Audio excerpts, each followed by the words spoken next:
In celebration of the launch of this podcast, all of Andrea Pearson's book marketing courses are available at 50% off. Enter podcast launch, one word, at checkout. This deal expires March 24th, 2018 at midnight. Go to selfpublishedstrongcourses.com for information on currently available courses. Thank you.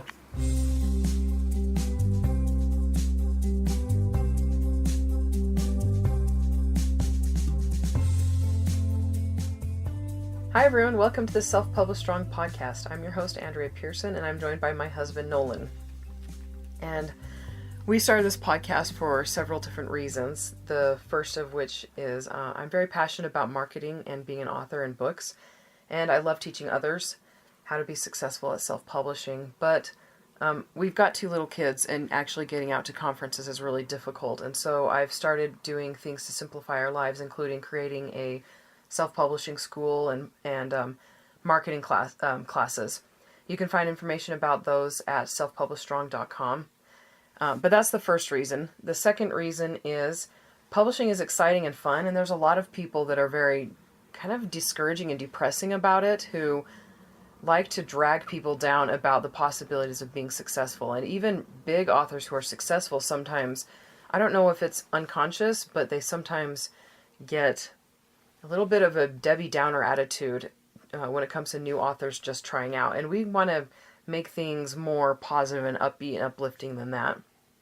And the third reason is because my husband and I are huge entertainment buffs, and the last segment of our podcast is dedicated to movies and board games and things like that. We plan on discussing popular and some not so popular movies and what they did right, what they did wrong, and we're going to tie everything back into writing and self-publishing. We believe that every movie has something to teach about being a good writer, and whether it's a good lesson or not, that's debatable. But join us to discover your favorite movies all over again. And like I said, we're also going to be hopefully doing board games. We play a lot of board games, mostly cooperative, with my brother. And we comment all the time on the writing and on the artwork and things like that. We just thought it would be fun to be able to discuss those in podcast format. Anyway, just a little bit about me. I've been self-publishing since early 2011. I was offered a contract with one of the big five, but turned it down to self-publish. And 10 days after we got married, we decided to hit the road on our own. But since then I've published over 2 million words under 3 pen names, including 35 plus novels, several nonfiction books, multiple novellas and short stories, and over 100 articles for professional blogs and websites. And I've been interviewed on the Science Fiction and Fantasy Marketing Podcast and a bunch of others, including Rocking Self-Publishing and the Author Hangout. And I've guest posted on J.A. Conrath's A Newbie's Guide to Publishing blog. And anyway, just a bunch of stuff. Basically, I love self-publishing and marketing, and I do have some experience doing it. Anyway, that's enough about me, Nolan. Yes. Yes, what about you? What about me? This is actually super relevant to the movie that we're watching, and there is a scene where I will go on a rant about something very personal to me that they get wrong in the movie. And I think I know what you're talking about. Yeah. But anyway, I work in a hospital. I have a degree in biology, but I also started a degree in drawing, painting, and printmaking. And so I will be adding some artistic analysis to what we're doing, in addition to some a scientific rant in one of the scenes in particular.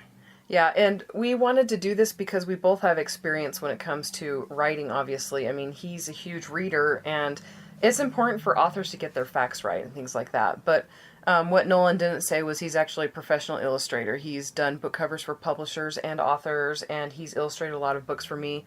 He illustrates books for local schools and things like that. So he's very talented, and you can check out some of his art on his blog, jamesekerwin.blogspot.com, which we haven't updated in a couple of years. True.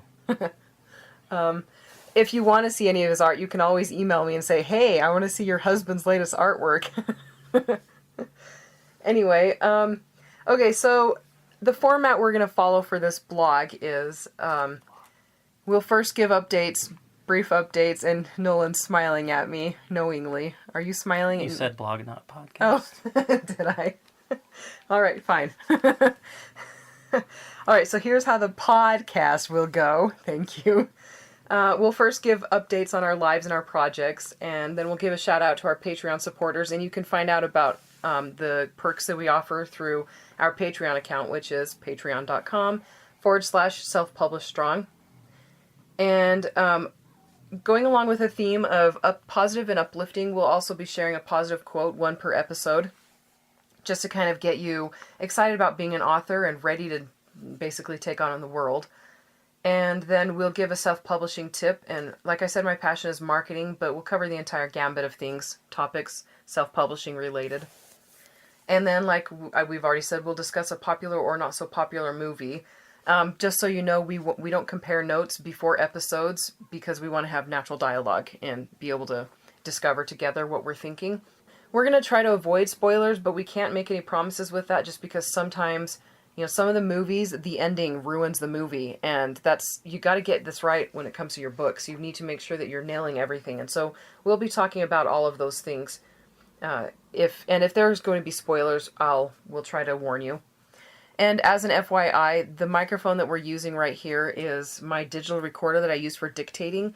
We're in the process of building a house, and our nice microphone is packed away in the storage unit. And rather than unpack half the storage unit to find it, because we actually thought our house would be finished in November, and we are the 1st of February right now, we decided to just use my digital recorder. So it picks up a lot of weird things, like stupid drivers driving down the road really loud just a couple seconds ago. All right, so for our first episode, we're going to talk about Jurassic Park, which is one of my favorite movies. But before that, do you have any updates on projects you're working on right now? My son stole my stylus for my drawing pad, and I just found it yesterday, so I think that's probably the biggest update. Awesome.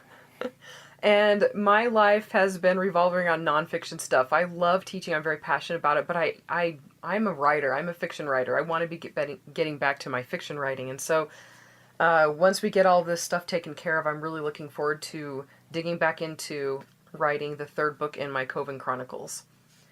So, but most of the time a lot of our time is spent wandering around the house cleaning up after our 2 little kids. We have a 5-year-old girl and a 2-year-old son who is very mischievous.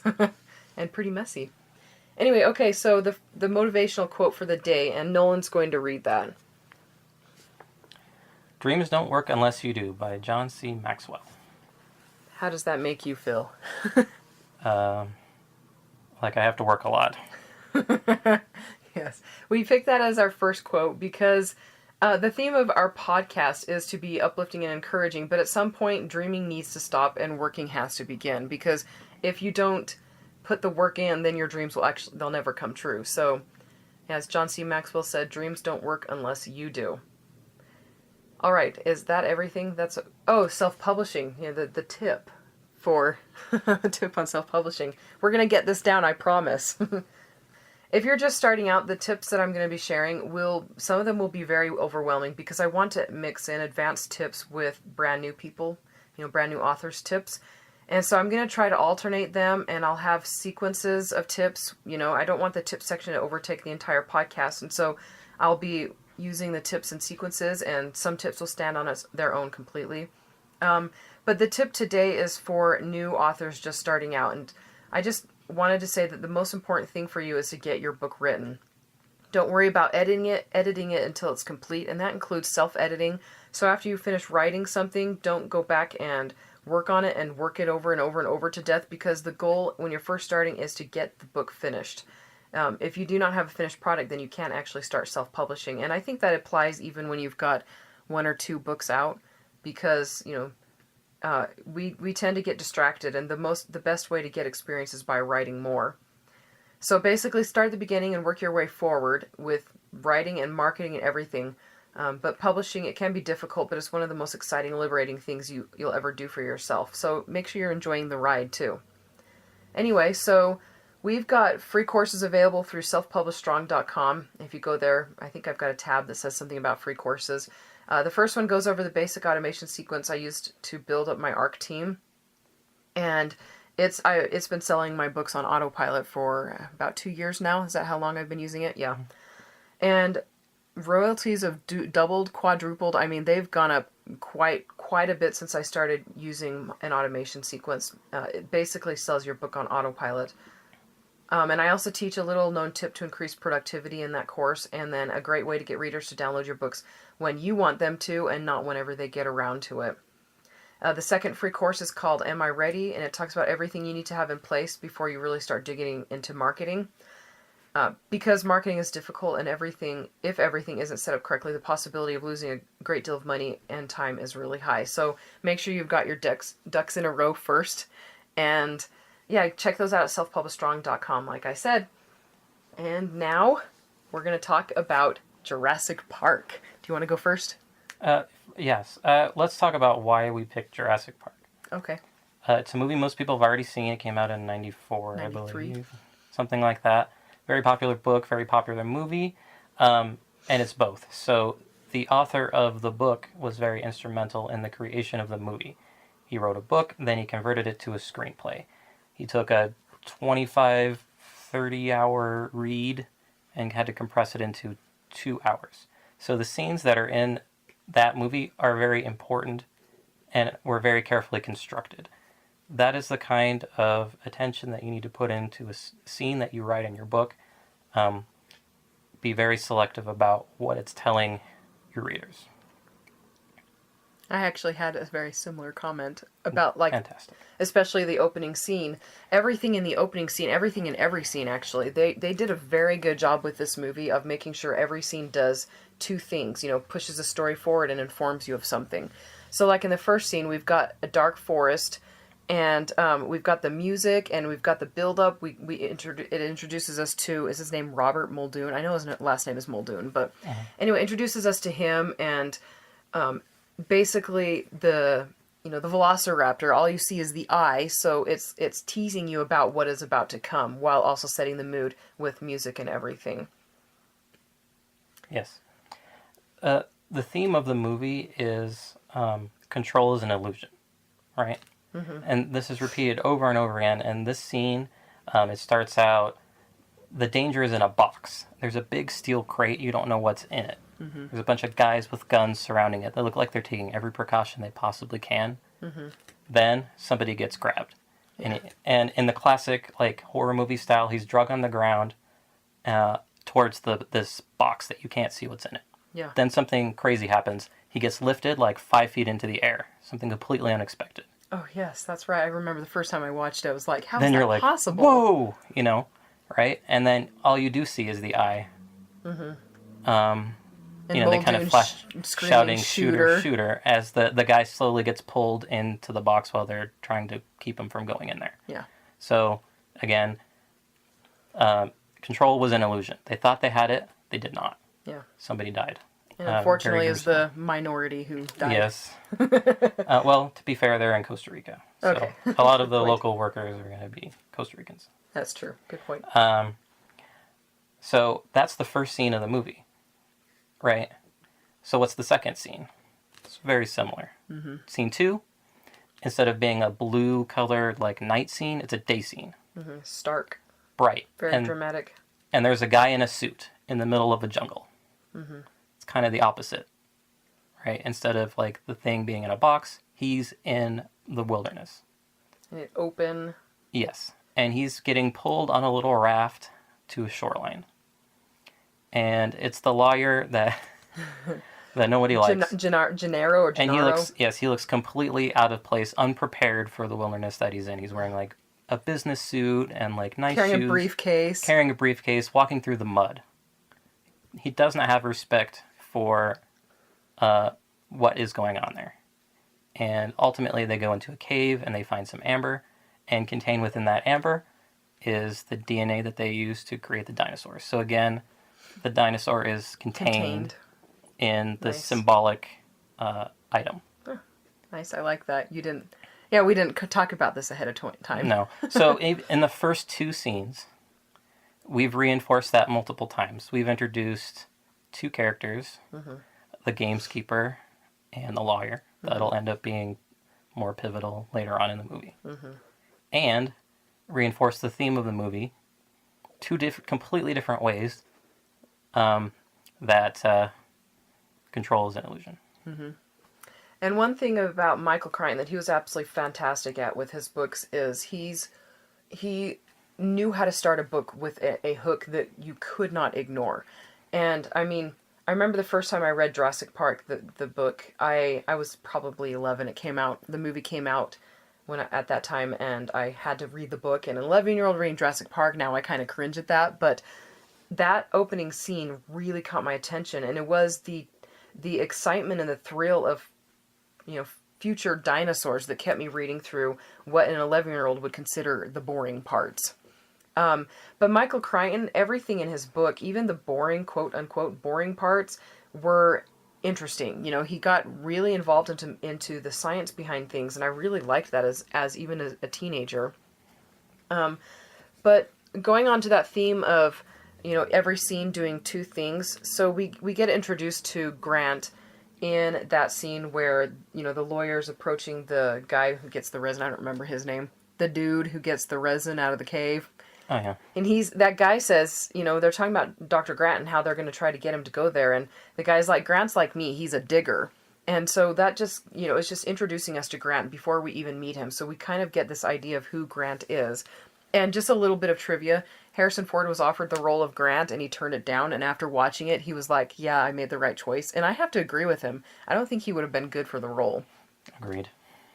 Yeah, I think that, is it Sam Neill? I don't remember. Sam Neill. Yeah, I thought he did a fantastic job as Grant. Okay, so then we get into the third scene of the movie, and we're not going to go scene by scene like this. This is just what was pulling out at me. But, okay, so the first one sets the tones and the characters. It introduces, including the dinosaurs, it introduces the dinosaurs as a pretty big character in the story. And then the second one introduces even more of the danger because they're talking about how people have been dying while they've been working on the park. And introduces more characters, including Grant and Gennaro. And then, of course, the mosquito and the resin. And then in the third scene, we meet Grant, and they show us, rather than tell us that he dislikes kids, and they show us the danger of our main predator of the movie, which is the velociraptor. Which we were introduced partially in the first scene. So in the first scene, there's an eye, and the third scene, there's a claw. Yeah, the claw, and then the story about what they're capable of doing. Exactly, yes. So they've indirectly started building tension around this creature you haven't seen very well. Yeah. Anyway, and yes, so the first scene was like a night scene. Mm-hmm. The second scene was a day scene. Mm-hmm. The third scene in the jungle, and then this third scene is in the desert. Contrasted. Yes, it's in the desert. So now we're out in the middle of nowhere. Montana. Yeah, which Montana, is not nowhere. Montana's amazing, but it is a desert. So they're out there in some badlands. I don't know what you would call it technically, but they're out there at a dig site, and they have everything cordoned off, mm-hmm. right? Safely, scientifically dissecting this site. Collecting all their data on this thing that they are trying to understand, mm-hmm. right? And then who arrives? The helicopter with Hammond. The helicopter with Hammond, and that shows his personality because he's like a bull in a china shop. He arrives, yes. Everything's done the way he wants it. He won't take no for an answer. He doesn't care about the mess he leaves behind. Exactly. He didn't have respect for the dinosaurs that they were digging up when his helicopter lands and blows sand all over their site. Mm-hmm. So he didn't have any respect for the process, for what they were trying to accomplish. And a little bit of a note on Hammond. Michael Crichton, and I don't know how many of you have read the book, but Hammond was the bad guy in the book. He was not a good guy. I mean, Michael Crichton wanted him to be considered as a dark Walt Disney. So in the movie, he's whimsical, upbeat, and happy. But in the book, he cut corners. He blackmailed Nedry. He hired one person to take over the entire security of the whole entire park, and then he blackmailed him, lowballed him, didn't actually pay him well. And of course, Nedry's going to, try to find a way to make more money. And then, of course, he lied about the safety of the park. But, I mean, how would the movie have gone if Hammond had been that way? I liked Hammond in the book just because he's a good villain, but I really liked him in the movie. Kind of the clueless, idealistic, optimistic person, Yeah, I'm not sure why they made that creative. I think it works in the movie. I don't know how it would have been had they made him that way. It's interesting to think of. Yeah, I'm trying to think of, why they made that choice. I don't know. It works either way. They made it work both ways, so... Yeah. Maybe Probably because everybody in the movie they're all down on the park. They're, Yeah, they needed someone to contrast all that negativity. Yeah. Somebody rooting for the park that we wanted. I mean... We want it to work for him. Right, and we're sympathetic to him and the Yeah. park and, like, why he was doing it. Yep. I guess that's why. One thing that I noticed throughout this movie is the tone and the settings. There's several scenes where nothing, when you watch it again, nothing's going to happen, but the first time watching it, you expect something to happen. And, I don't know, a good example of that would be when Timmy's walking through the grass, you expect something to pounce him from behind. And then, okay, so... Yeah, they have all these little things, but I'm going to move on. I hope you're okay with this. Move on to when they first see the big dinosaurs, and Hammond's like, well, they ask how fast the dinosaurs run, and Hammond says we've clocked the T-Rex at 32 miles an hour, and Grant and Ellie are both freaking out. You've got a T-Rex, you've got a T-Rex, and right there, that's showing us the importance of the T-Rex to the story. And anyway, so again, it's showing us the importance of these creatures, and we've got the build up to the Velociraptor, which I don't know about you, but the Velociraptor, this was the first time I'd been introduced to a Velociraptor. Well, everybody knows what a T-Rex is, He's nodding his head in case. Yes. Yes. In case you can't see him nodding his head, he is. Yeah, so the first scene with dinosaurs where they see the big, whatever it is with the long neck. Brachiosaurus or Brontosaurus? Yeah, one of those. Is 20 minutes into the movie before you even see a dinosaur. Besides the eye. Besides the eye. I mean, like the scale. Yes, yeah. And the first thing they do is introduce you to one that's gigantic. Like that, to get that sense of scale and awe. They went for that. And that was a fantastic scene. That was thrilling the first time I saw that. Mm-hmm. And it still looks pretty good. Yeah. Like 25 years later. Yeah, the CGI is still believable. It's pretty awesome. Yeah, and then they do stuff like they show a panoramic, like they turn around and you see like herds of them, Or Herods, as Grant says Herods, yeah. Trying not to have roam in Herods, or move. Trying to stifle his British accent, and is only partially successful. Poor man, I hope he never hears this. He won't. Anyway, so I mean, they do delay. I mean, it's a dinosaur movie going into it, Jurassic Park, but they 20 minutes into a 2-hour movie before you even see a friendly-ish dinosaur, let alone the predatory ones. And they start off with nice ones that you see fully. Yeah. They don't show you that they mention a T-Rex and they've mentioned the Velociraptors, but you haven't seen those ones yet. Yeah, and that's fantastic. I mean, that's one thing that, and we're going to talk about this movie, but the new Godzilla, that they did awful. Like, they would tease and tease and tease, and then they never fully, built on that. But Jurassic Park doesn't have that problem. They tease and tease, and they put the moon in there, and then they actually really, fulfill or complete that teasing. Okay, so a little bit of trivia here. Or not even trivia. As I was saying earlier, Michael Crichton's his books are really long. He puts a lot of detail into them. And when I was first reading them, the first time I read it, I read the whole thing. But every time after that, and I've actually read Jurassic Park 11 times. I haven't read it since I was probably 18. But I read it all growing, all the time in high school and junior high.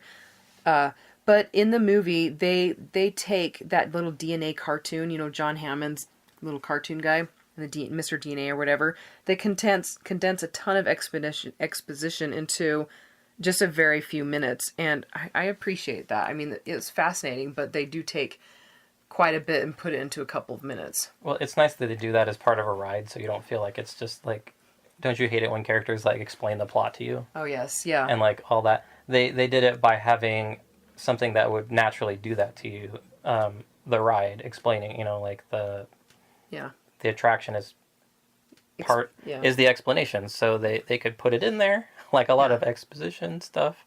And it's good because the characters are learning with us, so it's not, what is it, Maid and Butler, where they're right. Everybody already knows, like it's actually informing the characters in the movie and us at the same time. Yeah, which is very nice. Yeah, exactly. And this is where I get to my science rant scene. Okay, let's hear your rant. Okay, this is what we're talking about is the scene where they're sitting down in the chairs and they're watching like the video and it's like moving on, and they see the lab. And my husband works in a lab. I work in a lab. And then it moves on from the lab, and they're mad because they want to see the lab. So they break out of the ride and go into the lab, where everyone else is wearing lab coats but them. Because I guess you don't need the lab coats. And they don't stop them and make them They don't stop them and throw them out like anybody would if you had to have a lab coat in that area, which you would. Just saying. I'm nodding. You're nodding. But that's not the part that I hate. We are introduced to a dastardly villain. Dr. Wu. One of the most evil men I can conceive of in science. And it's not just because we know. It's not just because we know in Jurassic World, the most recent movie, where he's, He's available for hire for bad things. He's the mad scientist in that movie. We know that later. I knew he was a bad seed from this movie because he has an eraser. He has a pencil, and he's erasing something on a clipboard in the lab. I cannot tell you the heresy that he is guilty of. He should be drawn and quartered for that. Pencils, just so you know, pencils are absolutely not allowed in any reputable lab, which I guess they're not. Their lab is not. Well, John maybe couldn't have afforded pens, so they only had pencils. Okay, there's a lot of rules regarding notebooks and documentation in a laboratory. You never erase. You draw a single line through your corrections so that your original data is still visible. You sign and date. There's a bunch of letter codes in our lab that we use to say why we made the correction. T is a transcription error, like you just copied something down incorrectly. So if you're seen with a pencil anywhere near, even if you're a student, you get that pencil broken in front of your face and it's thrown in the garbage. Are you kidding me? You don't get fired? You should. If you're using it to record actual data, you would be in pretty big trouble. Yeah. But there are no pencils. No. No erasing. There's no erasing. And Dr. Wu actually erases. He's actually erasing. The first scene you see him and he's got his eraser. He's erasing on a clip, like his notebook. And then he does it again at the end. He's like talking to him while he's flaunting his pencil. It's insane. Right. Sorry. Okay. All right, we'll continue. We'll go on from there. So basically, the moral of the story is get your research right, or my husband will stalk you. But this scene's also important for some other reasons. This is the first time we see a complete velociraptor. And it's so cute. Yes, and that made you sympathetic. Oh yes, and it shows innocent them. And weak. It shows them, yes, in a disarmed manner. Mm-hmm. Contained and breaking out of the containment. Exactly, and he's holding it. And he knows that this is bad. Yep. And he's just like staring at it and doesn't know what to think, or he's conflicted. Yeah, because when Dr. Grant's holding that baby raptor, they're like, "What is this?" And he says it's a velociraptor. He's like, "You've bred velociraptors." Totally again showing us what a velociraptor, the importance behind it. And by the way, a little bit of trivia. Okay. Did you know that they've discovered red blood cells and actual soft tissue in a T-Rex's bone? Interesting. Yeah, that happened in 2005, and they still haven't followed it up with actual cloning. But I'm hoping it will happen. You can't clone from red blood cells. They don't have nuclei. Well, mix it with the African bullfrog. You'd have to know what genes are missing. You can't just put genes in there. You need to know what was missing.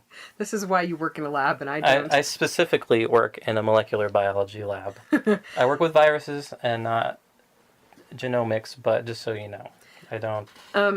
But a little bit of foreshadowing from this lab scene. It's fantastic foreshadowing because they're like, the dinosaurs are only female, and Malcolm's very skeptical about that. And so that already foreshadows to us that there's a possibility that their plans are not going to be completely, their plans are going to go awry, basically. Yeah, and we can talk about that scene in the future real quick if you want.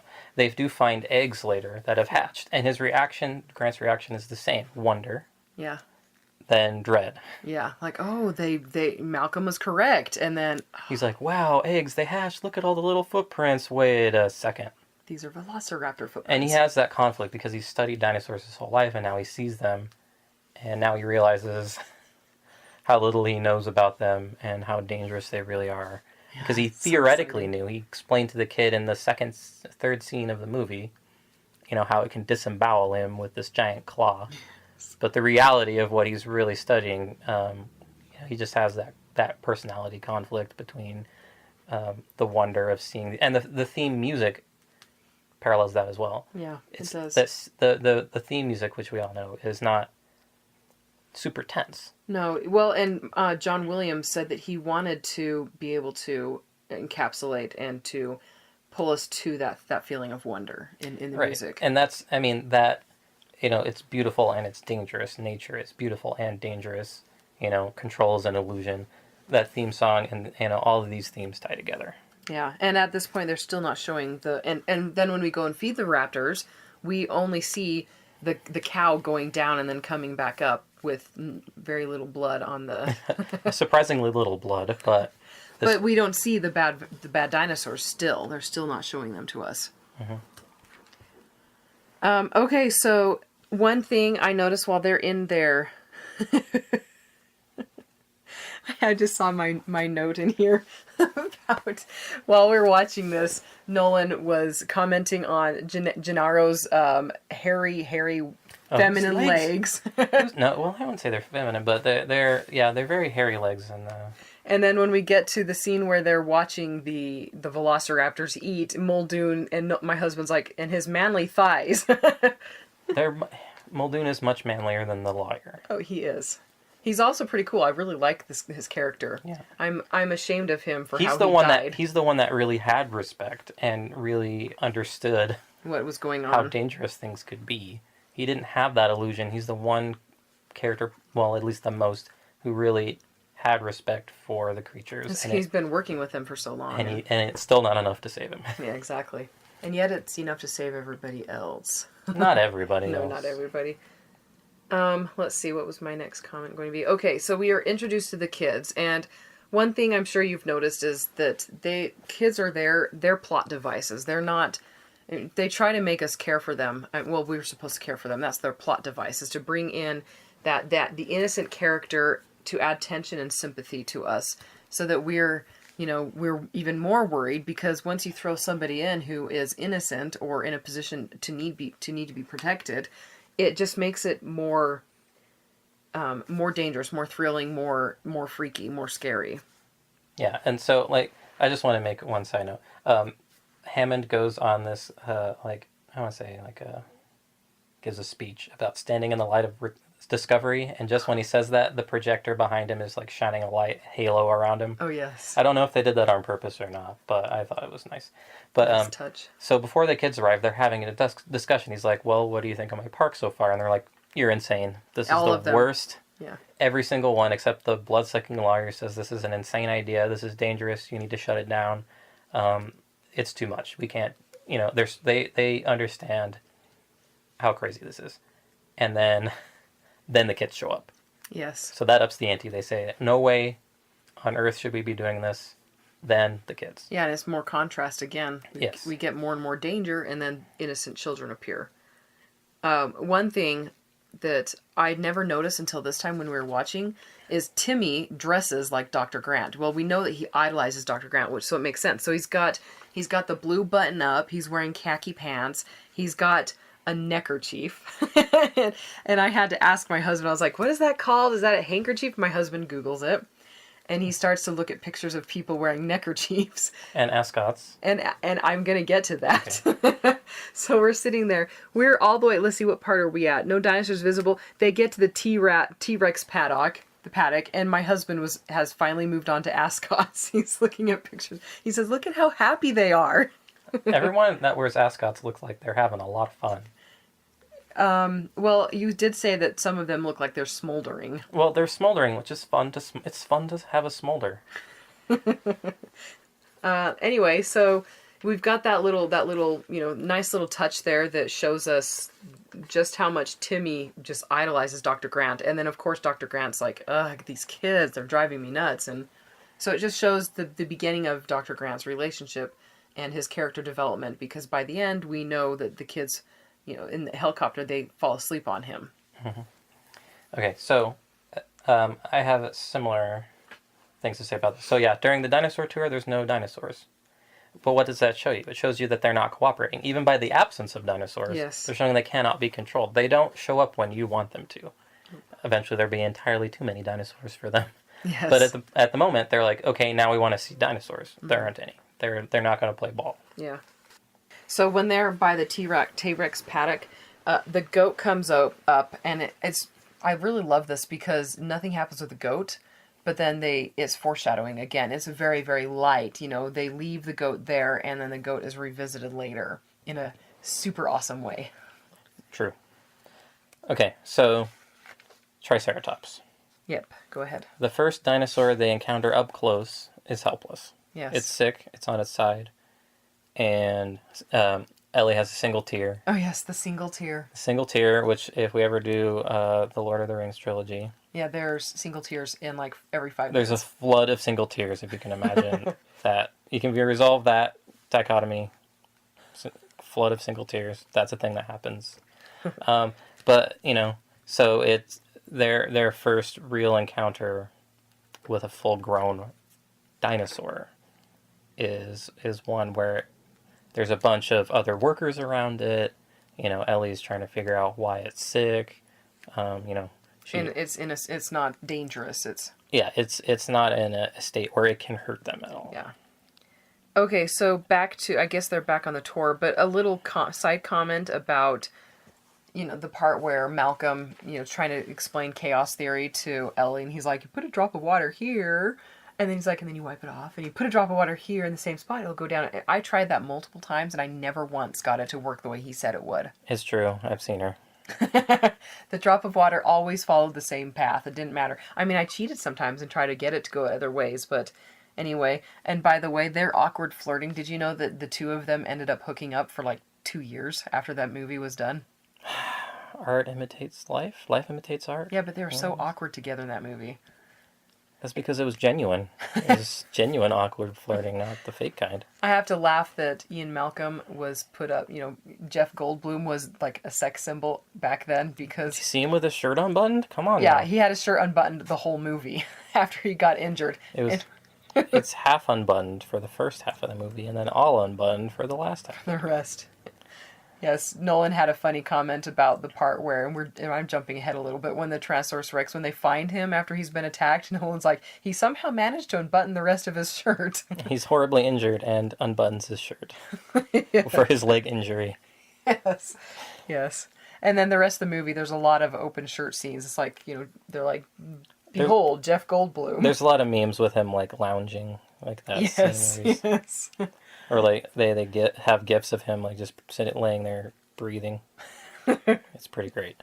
So a little bit when they're heading up to the Triceratops, there's like little bits where they're trying to trick you into thinking something's about to happen. So for example, Lexi falling, and was it Dr. Grant that helps her up, and how she holds his hand? Well, they kind of zoom the camera in and kind of make it feel more than it is, and I know that that's partly because the next little bit when Timmy's walking through the grass and the camera's following his ankles, it's just to make you feel tension, that something's about to happen. It's a fantastic mood setter. Yeah, they use how they frame the shot to change the mood of the scene. Yeah, and as an author, that's something that takes a lot of practice to be able to do, because you put the reader's attention on a specific aspect of the scene of the story to give it that more tension. I mean, it's part of telling the story, 'cause, you know, if you take it from a different emotion or something like that, it won't be as tense, and it's something that takes some practice to be able to master. Okay, so let me, I think we're going to probably end up having to do this as a two-parter. Yeah, I'm only almost 1.5 pages. This is the middle of the movie. We're getting to the big happening. The exciting parts. Yeah, so we're only halfway through our notes and halfway through the movie. Yeah. So we can continue this. We'll continue this later in the second episode. And what you don't know is that my husband has to get up at like 4:00 a.m. to go to work, and it's bedtime now. Anyway, tune in with us next time for the next episode, and we'll continue discussing Jurassic Park, and we'll see you all later. Bye. Bye.